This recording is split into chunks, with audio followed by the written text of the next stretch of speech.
¿Cuál es la experiencia más aterradora por la que has pasado?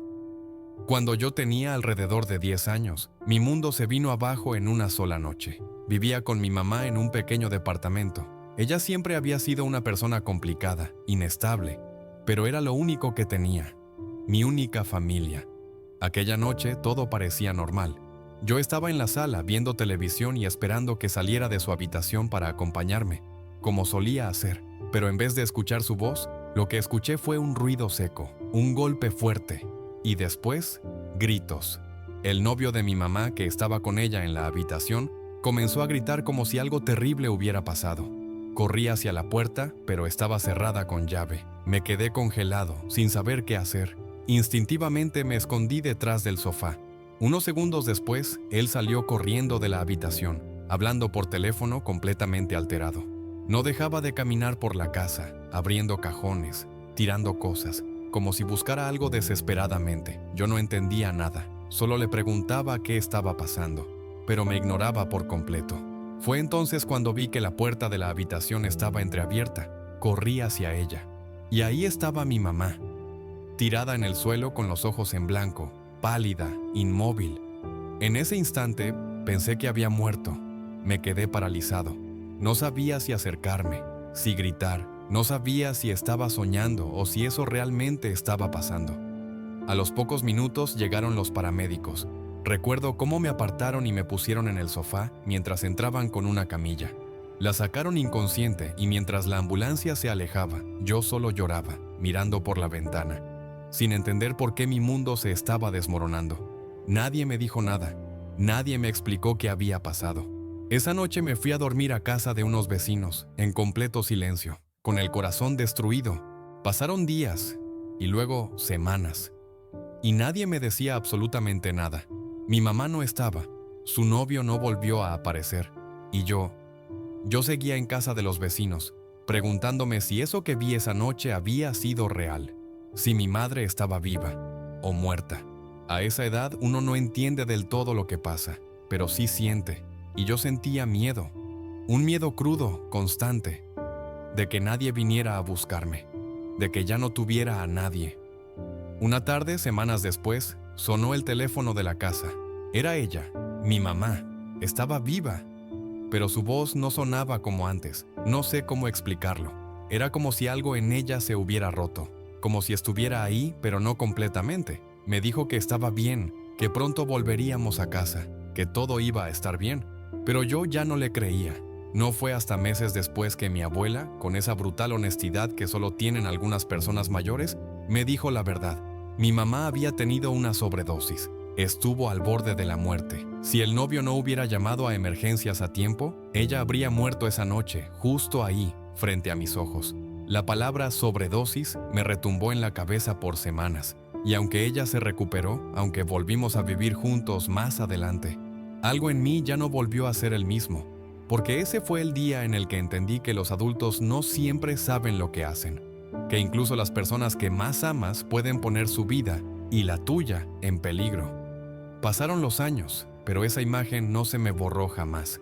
Mi madre tirada en el suelo, sus ojos completamente en blanco, y yo, con apenas 10 años, mirando cómo se desmoronaba todo. A veces la escucho hablar como si nada hubiera pasado. A veces sonríe como si esa noche nunca hubiera existido. Pero yo la recuerdo todos los días, porque fue la primera vez en mi vida que sentí que podía perderlo todo. Que la muerte no era solo algo que le pasaba a otros, sino algo que podía irrumpir en tu casa en cualquier momento. Una amiga cercana de mi pareja vivía con una compañera de estudios. Ambas compartían un pequeño departamento en las afueras de la ciudad, y como muchas chicas jóvenes, disfrutaban de conocer gente nueva. Una noche la compañera, llamémosla Miley, decidió salir con un chico que conoció en Tinder.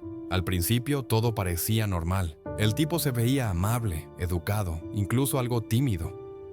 Pero vivía al otro lado del país y viajó cientos de kilómetros solo para verla. Miley lo recibió con cortesía, pero desde el primer momento sintió algo extraño. No sabía si era su forma de hablar o cómo miraba todo a su alrededor como si estuviera calculando, pero decidió continuar con la cita, pensando que tal vez eran solo nervios. Después de un par de horas juntos, Miley fue honesta. Le dijo que no sentía conexión y que prefería dejarlo ahí. Él lo tomó sorprendentemente bien. Le agradeció la sinceridad y dijo que se regresaría esa misma noche en tren. Parecía todo resuelto, hasta que unas horas después recibió un mensaje. Mi tren fue cancelado. ¿Puedo pasar la noche en tu sofá? Miley dudó. Quería decir que no, pero también pensó que sería cruel dejarlo sin lugar donde dormir, considerando que había viajado tanto. Así que aceptó.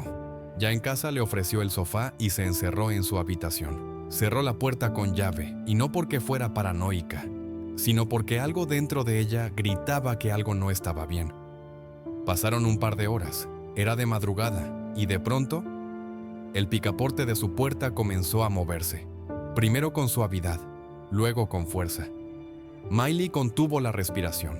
Tomó el celular y le escribió en silencio a su compañera de piso, que esa noche no estaba allí. Está intentando entrar. ¿Qué hago? Su compañera llamó inmediatamente a la policía, que le indicó que no abriera la puerta bajo ninguna circunstancia y que tratara de mantener la calma.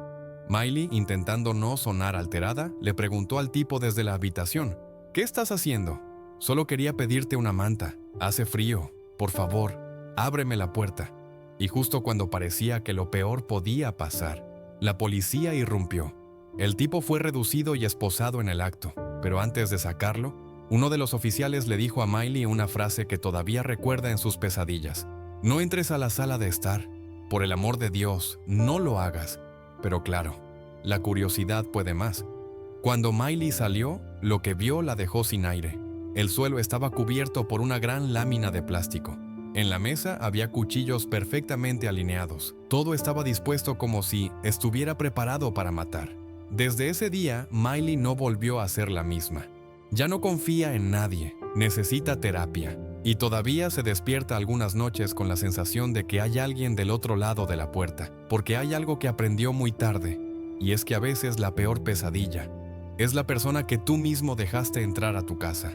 Después del arresto, la policía le hizo a Miley una serie de preguntas. Todo era confuso, las luces, los ruidos, los gritos. Apenas podía procesar lo que había pasado. Cuando uno de los oficiales le mostró lo que el tipo tenía en su mochila, se le heló la sangre. Guantes quirúrgicos, una cuerda, cinta adhesiva, una muda de ropa limpia y un frasco pequeño con una sustancia que no supo identificar. En ese momento, Miley entendió que no estaba exagerando. No era una corazonada, no era paranoia, era real. Estuvo a punto de morir esa noche. El tipo tenía antecedentes por acoso. Había estado involucrado en otros casos, pero siempre salía con lo justo, por falta de pruebas o por usar identidades falsas en redes. Esta vez, no logró escapar. Miley se mudó del departamento, bloqueó todas sus redes sociales, y durante meses no pudo dormir con la puerta abierta, ni con las luces apagadas. No hablaba con nadie, se volvió hermética, evitaba mirar a los ojos, y siempre miraba hacia atrás cuando caminaba por la calle. Un día, su compañera de piso la encontró llorando en la cocina. Le dijo: no entiendo por qué me pasa esto. Yo solo quería una cita normal. Solo quería conocer a alguien. Y su amiga le respondió algo que se le quedó grabado. Porque el mal a veces no avisa, a veces no grita ni amenaza, a veces sonríe y te pide pasar la noche. Con el tiempo, Miley intentó volver a la normalidad. Fue a terapia, conoció gente nueva, recuperó poco a poco su rutina, pero desde aquella noche, nunca volvió a dormir tranquila, nunca volvió a confiar del todo, y cada vez que escucha un picaporte moverse, vuelve a tener 24 años, vuelve a estar encerrada, vuelve a estar sola. Y el sonido, ese pequeño sonido de metal girando, le recuerda que estuvo a un segundo de no estar contando esta historia. Durante años pensé que lo había imaginado, que fue producto del cansancio, o de la adrenalina de volar por primera vez de noche. Pero mi instructor también lo vio, y hasta hoy no tengo explicación. Tenía 19 años, estaba estudiando para obtener mi licencia de piloto privado. Parte del entrenamiento exigía un vuelo de travesía, de noche, guiado solo por instrumentos. Era una noche clara, el cielo estaba limpio, nada indicaba que algo saldría mal. Despegamos con normalidad. El plan era sencillo: volar 45 minutos, dar la vuelta y regresar. Pero a mitad del trayecto, mi instructor me puso unas gafas especiales. Con ellas solo podía ver el panel de instrumentos, no el exterior. Un ejercicio común, volaba concentrado. Cuando de repente mi instructor tomó el control bruscamente. ¡Mira por la ventana!, me gritó. Me las quité de inmediato. Giré la cabeza hacia la izquierda y vi una luz, una sola luz, parpadeante. Al principio pensé que era otro avión o algún tipo de dron, pero esa luz no se movía como nada que yo haya visto antes. No tenía trayectoria estable, no descendía, no subía, parecía flotar, pero acercándose a nosotros cada vez más. A los pocos segundos estaba tan cerca que podía ver el reflejo en el ala, y entonces simplemente desapareció, como si se hubiera desvanecido en el aire. Mi instructor y yo nos miramos. Estaba tan pálido como yo. No dijo nada, solo retomó el control y volvió a la ruta original. Cuando aterrizamos, lo primero que hizo fue anotar todo en el informe de vuelo. Lo describió como un objeto luminoso no identificado, sin señal de transpondedor, con trayectoria irregular y sin contacto por radio. No fue un error, no fue una ilusión, fue algo que no sé explicar, algo que jamás volví a ver. Años después, sigo preguntándome si fue una prueba militar, un fenómeno atmosférico o algo más. Pero hay algo que me quedó grabado de esa noche, el silencio, porque cuando ocurrió, todo dentro de la cabina se quedó en completo silencio, y no hay nada más aterrador que el silencio en un avión. El informe decía que fue un objeto no identificado, pero nadie quiso investigarlo. Nadie hizo más preguntas, solo nos dijeron que sigamos volando, como si no hubiera pasado nada. Después del vuelo, mi instructor y yo nos quedamos sentados un rato dentro de la avioneta, sin hablar. Ni siquiera sabíamos cómo procesar lo que habíamos visto. En la sala de reportes, otros instructores hicieron bromas. Uno dijo, seguro era una luciérnaga con esteroides. Pero yo vi el rostro de mi instructor, y sé que no lo tomó como una broma, porque esa luz no se comportaba como nada natural, y ninguno de los dos estaba dormido, drogado, ni imaginando cosas. Durante los días siguientes, volé otras veces. Intenté dejarlo atrás, pero cada vez que pasábamos por ese mismo punto en la ruta nocturna, me invadía un escalofrío. Sentía como si algo me estuviera mirando desde el cielo, como si eso aún estuviera ahí arriba. Una noche, decidí preguntarle directamente a mi instructor, ¿qué crees que era eso que vimos? Él se quedó en silencio, miró al cielo y me dijo, no lo sé, pero no quiero volver a verlo. Después de eso, jamás volvimos a mencionarlo. Terminamos el curso, obtuve mi licencia, pero algo en mí cambió desde esa noche. No dejé de volar, pero empecé a mirar el cielo con otros ojos, ya no como piloto, sino como alguien que presenció algo que no debería estar ahí. A veces, cuando voy solo en cabina, aún me pregunto, ¿y si regresa? ¿Y si esa vez no desaparece? ¿Y si solo estaba mirando, esperando?